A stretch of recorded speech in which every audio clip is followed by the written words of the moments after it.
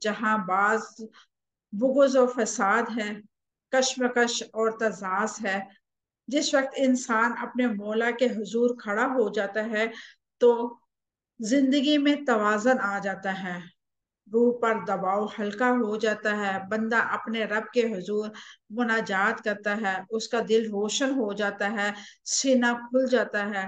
وہ الفاظ جو بظاہر زبان سے ادا ہوتے ہیں وہ انسان کو زمین سے آسمان کی طرف لے جاتے ہیں، اور انسان کسی دروازے کو عبور کیے بغیر، کسی رکاوٹ کو راستے میں دور کیے بغیر رب کے حضور حاضر ہو جاتا ہے۔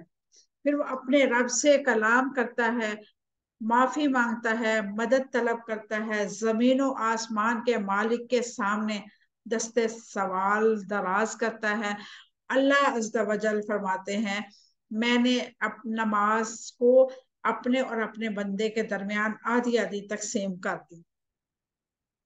جب میرا بندہ کہتا ہے الحمدللہ رب العالمین کہتا ہے تو اللہ تعالیٰ جواب دیتا ہے حمدنی عبدی، یعنی میرے بندے نے میری تعریف کر دی۔ جب بندہ کہتا ہے الرحمن الرحیم تو اللہ تعالیٰ جواب دیتا ہے اثنی علی عبدی، میرے بندے نے میری ثنا بیان کر دی۔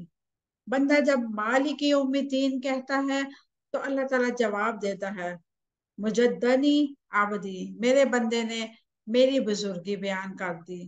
بندہ جب ایاک نعبد و ایاک نستعین کہتا ہے تو اللہ تعالیٰ جواب دیتا ہے ھذا العبد والعبد ما سأل، یعنی میرا عقیدہ میرے بندے کے لائق ہے، اب میرا بندہ جو سوال کرے گا وہ عطا کروں گا۔ بندہ جب اہدنا الصراط المستقیم صراط الذین انعمت علیہم غیر المغضوب علیہم ولا الضالین کہتا ہے تو اللہ تعالیٰ جواب دیتا ہے ھذا العبد والعبد ما سأل، یعنی کہ میرا سوال، یہی سوال میرے بندے کو زیب دیتا ہے، میرا بندہ اور بھی جو سوال کرے گا میں اس کو عطا کروں گا۔ یہ شرف ہم کلامی صرف نماز کو حاصل ہے، دوسرے کسی بھی عمل کو یہ شرف قبولیت حاصل نہیں ہے۔ پھر یہ نقطہ چینی مزید پختہ ہو جاتا ہے، یہ نقطہ مزید پختہ ہو جاتا ہے کہ ہم اس عظیم عمل کو شریعت اور ہدایت کے مطابق حفاظت کریں اور پوری کرنے کی کوشش کریں، اس عمل کو مسنون طریقے سے ادا کریں۔ مسلم حدیث نمبر 578۔ یہ آج کی ہماری یہاں تک کی نشست تھی، اور امید کرتی ہوں اللہ رب العزت کے ہاں دعا کرتی ہوں کہ اللہ تعالیٰ ہمیں صحیح معنوں میں نماز پڑھنے کی توفیق عطا فرمائے۔ انشاءاللہ نیکسٹ فرائیڈے یہیں سے ہم آغاز کریں گے نماز کورس کا، اور ہم کوشش یہ کریں گے کہ آہستہ آہستہ سٹیپ بائی سٹیپ نماز کو دیکھیں۔ جو لوگ ورگلاتے ہیں کہ نماز ایسے پڑھتے ہیں، نماز ویسے پڑھتے ہیں، اس میں انشاءاللہ آپ اس کورس میں آپ سبھی کو وہ مکمل باتیں معلوم ہوں گی جس کے بارے میں آپ ڈاؤٹ فل ہیں کہ پتہ نہیں یہ طریقہ ٹھیک ہے کہ وہ طریقہ ٹھیک ہے۔ جو وہ حدیثوں کے حوالے دیتے ہیں انشاءاللہ ہم اس کو بھی زیر بحث لے کے آئیں گے اس کو نماز کورس میں، اور ہماری کوشش یہ ہے کہ ہم بغیر کسی یعنی کہ کسی کو تنقید کا نشانہ بنائے ہوئے، بغیر کسی سے بحث مباحثہ کرتے ہوئے ہم اپنی نمازوں کو نماز نبوی کے ساتھ جوڑتے ہیں۔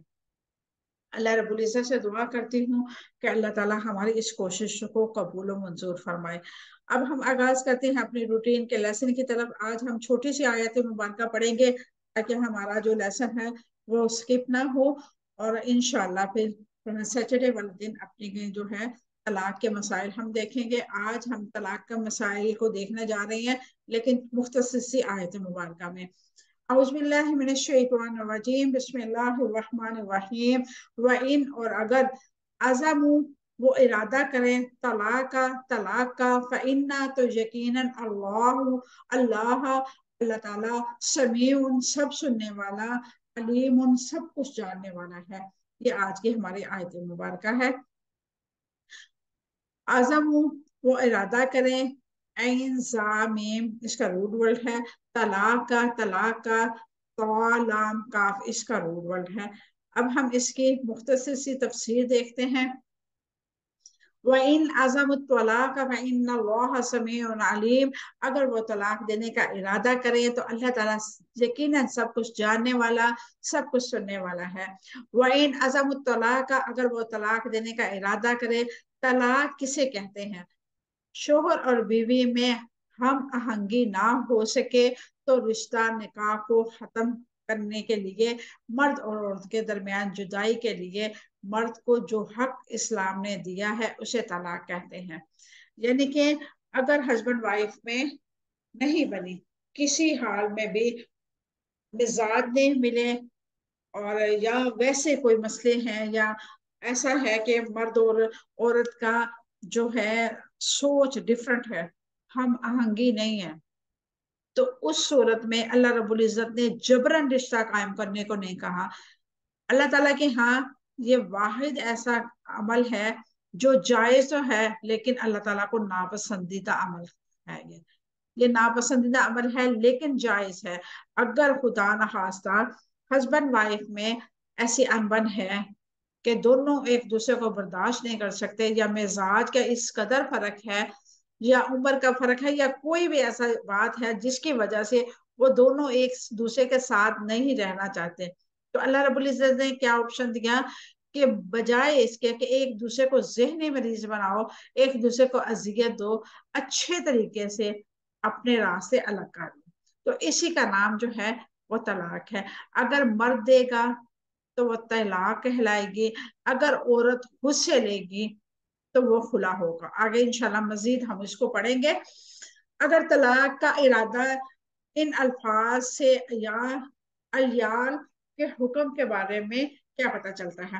اس سے پتہ یہ چلتا ہے کہ 4 ماہ گزرتے ہی طلاق خود بخود واقع نہیں ہوگی بلکہ شوہر کے طلاق دینے سے ہوگی. پہلے ہم نے پڑھا تھا کہ جو ہے یا اس میں جو ہے طلاق 4 ماہ گزر جانے کے بعد خود بخود ایک طلاق واقع ہو جائے گی. لیکن اگر کوئی انسان ارادہ کر کے بیٹھا ہے میں طلاق دوں گا، تو 4 مہینے فرض کریں ہسبینڈ وائف میں لڑائی ہوئی، جو لڑکی ہے وہ اپنے میکے چلے گئی، اب وہ 4 مہینے گزر گئے ہیں، اب ان میں کوئی صلح کروانے والا نہیں یا دونوں رہنے نہیں چاہتے، تو اس وقت تک طلاق نہیں ہوگی جب تک وہ زبان سے اقرار نہیں کرے گا. ٹھیک ہے، تو اس ٹائم اس کو ایک طلاق ہو جائے گی.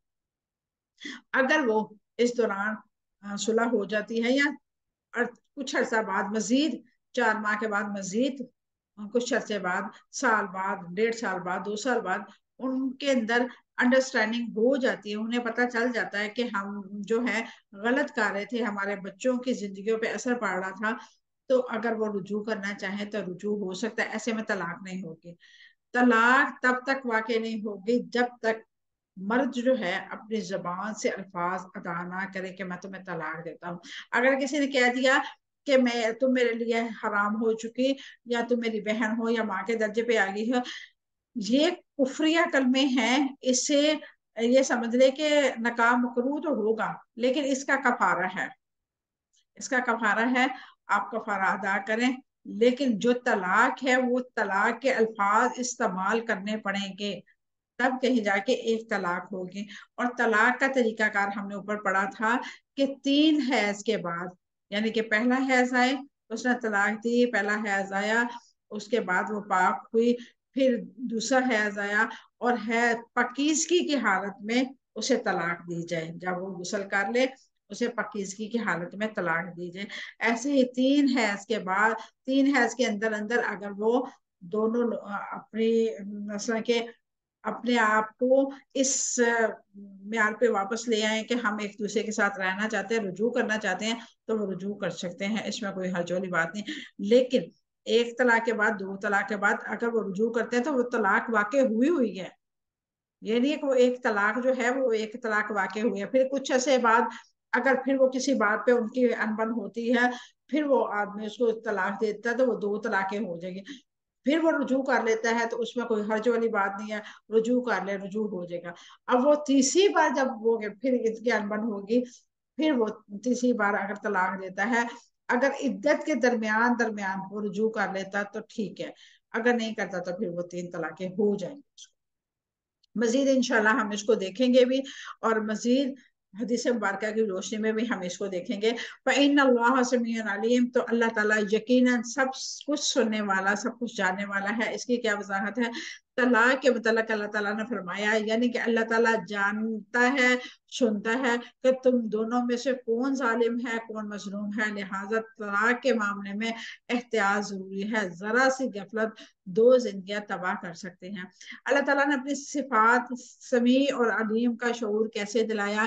اللہ تعالیٰ نے طلاق کے ارادے سے اپنے علیم ہونے کا شعور دلایا. جو تم اپنے دلوں میں رکھتے ہو اللہ تعالیٰ خوب اس کو جانتا ہے، اسے جانتا ہے، اور جو تم زبان سے کہتے ہو اللہ تعالیٰ اس کو بخوبی سننے والا ہے اور وہ سنتا ہے. یہ تھی آج کی ہماری آیت مبارکہ، اور انشاءاللہ ہم کل سے طلاق کے مسائل کو دیکھیں گے. اللہ رب العزت سے دعا کرتے ہیں کہ اللہ تعالیٰ ازواجی طلاقات جو ہیں سبھی کے، جو شادی شدہ ہیں اور جن کی شادیاں ہونے والی ہیں، اللہ تعالیٰ ان کے نصیب اچھے فرمائے. اللہ تعالیٰ ہماری بچیوں کے حق میں وہی شخص کے نصیب لکھے جو اس کے لیے بہترین انسان ہو، نیک ہو، صالح ہو، عزت کا حفاظت کرنے والا ہو، اس کو اپنی غیرت سمجھنے والا ہو. اللہ تعالیٰ سے ہم دعا کرتے ہیں جو میرڈ ہیں اللہ تعالیٰ انہیں اپنے گھروں میں ہمیشہ اپنے ہسبینڈ کے ساتھ اچھے طریقے سے خوشی اور غمی میں ہر حال میں اپنے شوہروں کا ساتھ دینے والے بنائے، اور شوہروں کو بھی اپنی بیویوں کا خیال رکھنے والا بنائے. اللہ تبارک و تعالی ہم سب سے راضی ہو جائے، ہمیں اپنے قرآن کے ساتھ ہمیشہ جوڑے رکھے. یہ قرآن ہی تو ہے ہمیں جانور سے انسان بنانے والا. یہ قرآن ہی تو ہے جسے ہمیں شعور دلایا کہ ہم کتنی اللہ تعالیٰ کی خوبصورت مخلوق ہیں. اللہ تعالیٰ نے ہمیں کتنی عزتوں سے نوازا. اللہ تعالیٰ کا احسان ہے ہم پہ کہ اللہ تعالیٰ نے ہمیں اشرف المخلوقات بنایا، اور اس سے بڑھ کے احسان عظیم یہ ہے کہ اللہ تعالیٰ نے ہمیں مسلمان بنایا. اور اس سے بھی بڑھ کے ہم پہ اللہ تعالیٰ کا احسان یہ ہے کہ اللہ تعالیٰ نے ہمیں امت محمدیہ میں بنایا. اور سب سے بڑا احسان عظیم یہ ہے کہ اس ٹائم ہم اس کے قرآن کو پڑھ رہے ہیں، سمجھ رہے ہیں، اور اللہ تعالیٰ کے رحمت کے فرشتے انشاءاللہ ہمیں اپنے پروں کے سائے میں ڈھانپ کے بیٹھے ہوں گے. اللہ تبارک و تعالیٰ سے دعا ہے ہماری کمی کوتاہیوں کو معاف فرما دے، ہمیں دین کو سمجھنے کی توفیق عطا فرمائے، ہمیں ویسا ہی دین پہ عمل کرنے کی توفیق عطا فرمائے جیسے کہ صحابہ کرام رضوان اللہ علیہم اجمعین نے عمل کر کے دکھایا. ہمیں صالحین، ذاکرین، شاہدین میں شمار فرما دے. اللہ تبارک و تعالی ہم سے راضی ہو جائے، ہم اپنے رب کی تقسیم سے راضی ہو جائیں. اللہ ہمیں اس قرآن کے ذریعے اس دنیا میں بھی اور آخرت میں بھی عزتوں سے نوازنا. اگر ہم سے پڑھتے پڑھاتے کوئی الفاظ میں کوئی آگے پیچھے زبر زیر کی کوئی غلطی ہوگی تو اللہ رب العزت اپنے رحمان الرحیم ہونے کی صفات کی وجہ سے ہم پہ اپنا رحم و کرم فرمانا. اے اللہ جن کے والدین حیات ہیں اللہ تعالیٰ ان کی زندگیوں میں برکت عطا فرمانا، ان کا سایہ اپنے بچوں پہ ہمیشہ سلامت رکھنا، انہیں اپنے بچوں کی خوشیاں دیکھنا نصیب فرمانا. اور جن کے والدین اس دنیا فانی سے چلے گئے ہیں اللہ تعالیٰ ان کے والدین پر کروڑ رحمت نازل فرمانا. اے اللہ میرے والدین کی قبر پر بھی کروڑ رحمت نازل فرمانا، میرے بہن بھائیوں کی قبروں پر کروڑ رحمت نازل فرمانا. اے اللہ مجھے ان کے لیے بہترین صدقہ جاریہ بنا دے، اور ہماری آنے والی نسلوں کو ہمارے لیے بہترین صدقہ جاریہ بنا دے. آمین ثم آمین. وآخر دعوانا الحمدللہ رب العالمین. سبحان ربک رب العزت عما یصفون وسلام علی المرسلین والحمدللہ رب العالمین. السلام علیکم ورحمۃ اللہ وبرکاتہ.